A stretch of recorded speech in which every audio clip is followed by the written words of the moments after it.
Sudah saatnya kita masuk pada pemberitaan firman Tuhan.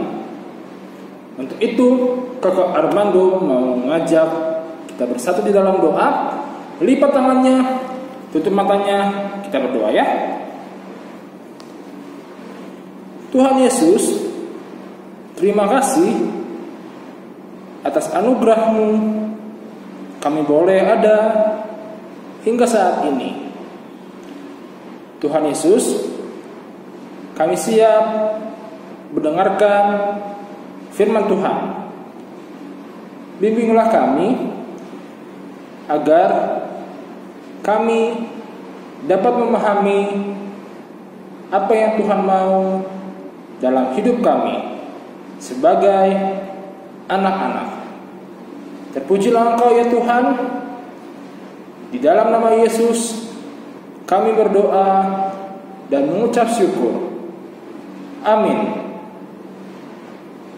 Dan hari ini kita akan membaca bacaan Alkitab dari Efesus 3 ayat pertama hingga ayat yang ke-13. Efesus 3 ayat yang pertama hingga ayat yang ke-13. Maka Armando akan membacakannya untuk adik-adik sekalian. Dikasih judul Rahasia Panggilan Orang-orang Bukan Yahudi. Itulah sebabnya aku ini, Paulus, orang yang dipenjarakan karena Kristus Yesus untuk kamu orang-orang yang tidak mengenal Allah. Memang kamu telah mendengar tugas penyelenggaraan kasih karunia Allah yang dipercayakan kepadaku karena kamu, yaitu bagaimana rahasianya dinyatakan kepadaku dengan wahyu, seperti yang telah kutulis di atas dengan singkat. Apabila kamu membacanya, kamu dapat mengetahui daripadanya pengertianku akan rahasia Kristus, yang pada zaman angkatan-angkatan dahulu tidak diberitakan kepada anak-anak manusia, tetapi yang sekarang dinyatakan di dalam roh kepada rasul-rasul dan nabi-nabinya yang kudus, yaitu bahwa orang-orang bukan Yahudi karena berita Injil turut menjadi ahli-ahli waris dan anggota-anggota tubuh dan peserta dalam janji yang diberikan dalam Kristus Yesus. Dari Injil itu aku telah menjadi pelayannya menurut pemberian kasih karunia Allah yang dianugerahkan kepadaku sesuai dengan pengerjaan kuasanya, kepadaku yang paling hina di antara segala orang kudus telah dianugerahkan kasih karunia ini untuk memberitakan kepada orang-orang bukan Yahudi kekayaan Kristus yang tidak terduga itu, dan untuk menyatakan apa isinya tugas penyelenggaraan rahasia yang telah berabad-abad tersembunyi dalam Allah yang menciptakan segala sesuatu, supaya sekarang oleh jemaat diberitahukan berbagai ragam hikmat Allah kepada pemerintah-pemerintah dan penguasa-penguasa di surga, sesuai dengan maksud abadi yang telah dilaksanakannya dalam Kristus Yesus Tuhan kita. Di dalam Dia kita beroleh keberanian dan jalan masuk kepada Allah dengan penuh kepercayaan oleh iman kita kepadanya. Sebab itu, aku minta kepadamu supaya kamu jangan tawar hati melihat kesesakanku karena kesesakanku ini itu adalah kemuliaan. Ya, adik-adik, kita sudah membaca tadi Alkitab kita, dan Kak Armando mau ceritakan untuk adik-adik di kitab Efesus tadi, ya, Rasul Paulus datang ke kota Efesus menjumpai jemaat mula-mula dan untuk memberitakan kebenaran Injil. Ada dua hal yang mau disampaikan oleh Rasul Paulus bagi jemaat-jemaat di sana. Yang pertama, tentang penebusan Kristus. Yang kedua, hidup yang benar setelah kita telah ditebus olehnya. Nah, Rasul Paulus juga membagikan pengalamannya adik-adik ke jemaat-jemaat di sana. Adik-adik juga mungkin ada yang tahu, selama dia melakukan pemberitaan Injil ke kota-kota yang ada, Rasul Paulus pernah dipenjara. Setelah dia bebas dan tiba di Efesus itu, dia bilang bahwa aku bisa ada hingga saat ini, itu semua bukan karena kekuatanku, bukan karena kehebatanku atau kemegahanku. Itu semua karena kasih karunia Allah saja yang menguatkan aku. Itu kata Paulus, itu yang menguatkan aku sehingga aku bisa melakukan ini semua.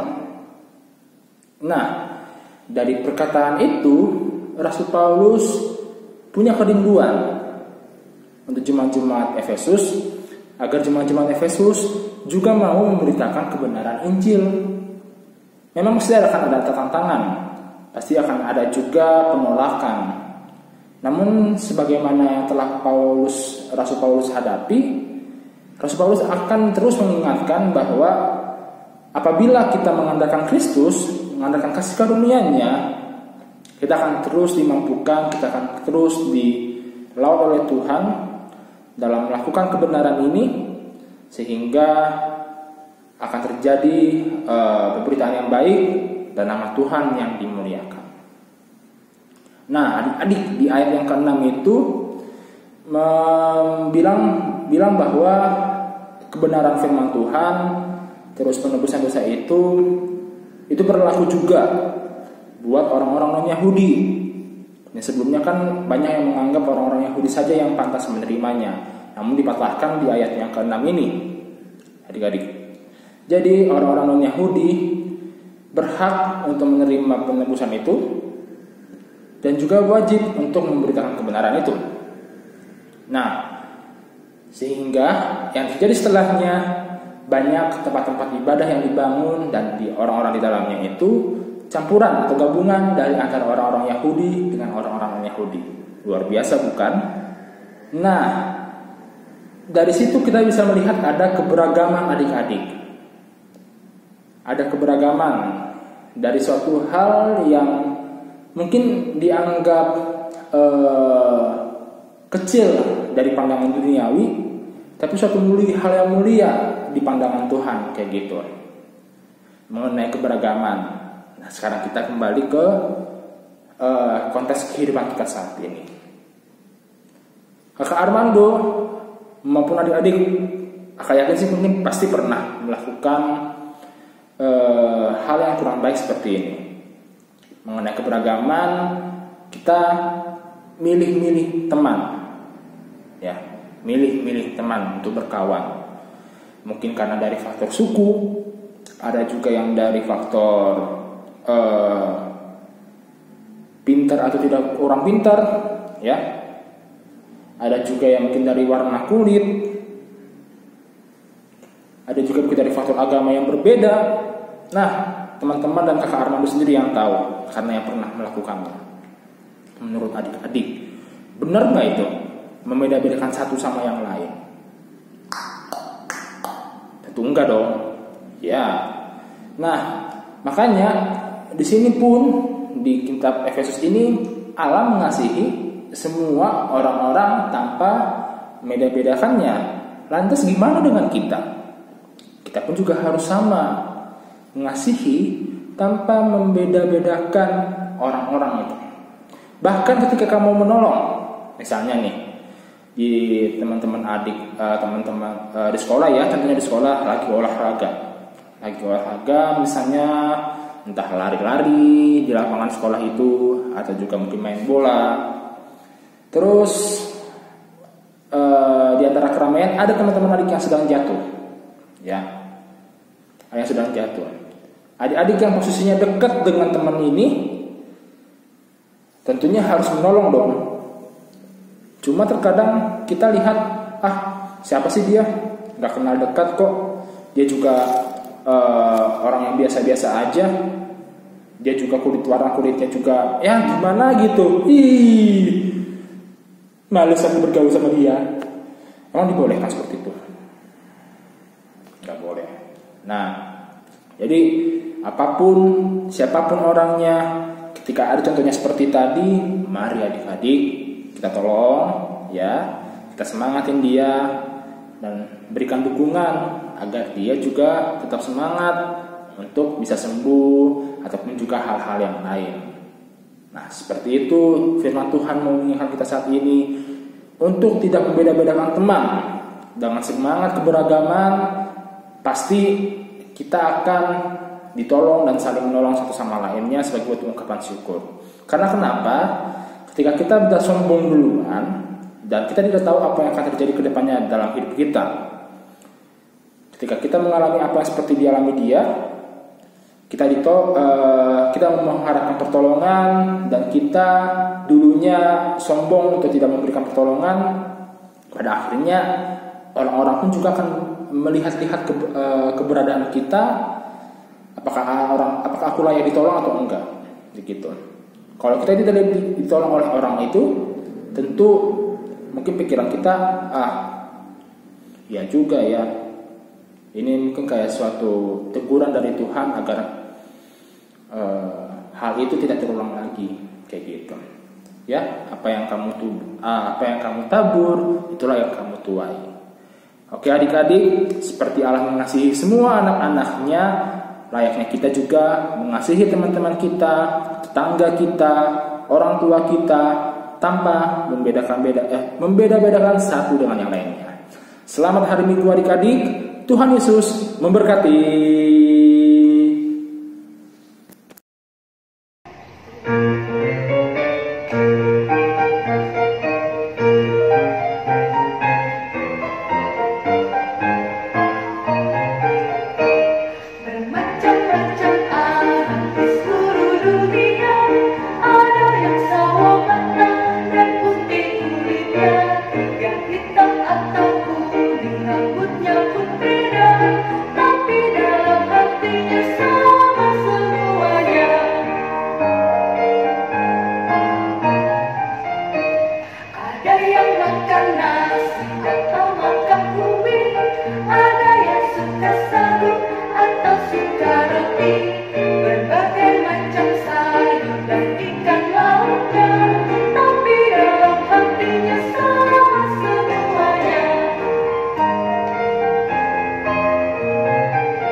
Kiranya ia selalu melindungi kita.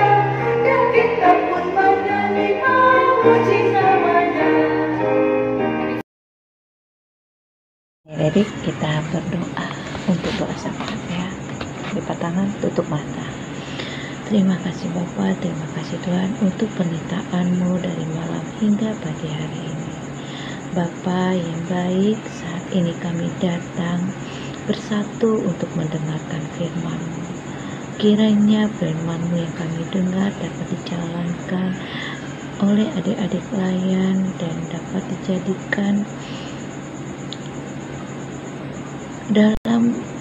dijadikan panutan bagi adik-adik klien kami dalam kehidupan mereka sehari-hari. Jadikanlah mereka terang dan garam dunia Bapa, agar mereka mempunyai kasih, mempunyai cinta dan sukacita, dan dapat berbagi sukacita kepada siapapun yang berada dekat mereka. Bapa, kami juga berdoa untuk adik klien kami dalam masa pergumulan mereka, melalui pelajaran sekolah, mereka belajar daring, kiranya Kau jamah urapi agar mereka dapat mengikuti. Berilah adik klien kami kekuatan dan kesehatan, sehingga mereka dapat menjadi contoh yang baik bagi siapapun. Kami juga berdoa untuk adik klien kami yang saat ini terbaring lemah karena sakit ataupun karena malas, kiranya Kau jamah, Kau urapi dengan kuasa Roh Kudus-Mu, sehingga mereka memperoleh kekuatan dan kesehatan, sehingga mereka juga boleh memperolehkan kerinduan yang luar biasa untuk mendengar firman-Mu melalui online. Bapa yang baik, kami juga berdoa untuk bangsa dan negara kami. Jaga dan lindungi bangsa Indonesia. Di masa pandemik ini, biarlah cepat berlalu. Biarlah berilah kekuatan dan kesehatan untuk para pemimpin bangsa ini, sehingga bangsa ini boleh menjadi bangsa yang selalu Kau lindungi Bapa. Kami juga berdoa untuk Gereja Maranatha Pangkal Pinang. Berilah Tuhan mengurapi supaya gereja tetap menjadi yang terbaik. Berilah kekuatan dan kesehatan untuk ibu pendeta dan keluarga, dan para majelis dan presbiter beserta kakak-kakak layan, agar mereka selalu memberi support satu sama lain, selalu menyemangati satu sama lain dalam melayani Engkau, sehingga kami selalu bergandengan tangan, selalu merangkul untuk menjadi pelayan Engkau yang baik Bapa. Kami juga saat ini berdoa untuk saudara-saudara kami yang mungkin saat ini dalam keadaan ataupun dalam mendapatkan suatu permasalahan. Kiranya Kau bantu mereka, permudahkan mereka dalam melalui setiap masalah-masalah yang mereka hidupi dalam kehidupan ini. Bapa yang baik, doa kami ini kurang sempurna Bapa, makanya kami alaskan dengan doa Bapa kami. Bapa kami yang ada di surga, dimuliakan nama-Mu, datanglah kerajaan-Mu, jadilah kehendak-Mu di atas bumi seperti di dalam surga. Berilah kami rejeki pada hari ini, dan ampunilah kami seperti kami pun mengampuni orang yang bersalah kami. Dan janganlah masukkan kami ke dalam pencobaan, tetapi bebaskanlah kami dari yang jahat. Karena Engkaulah yang mampu kerajaan dan kuasa dan kemuliaan sampai selama-lamanya. Amin.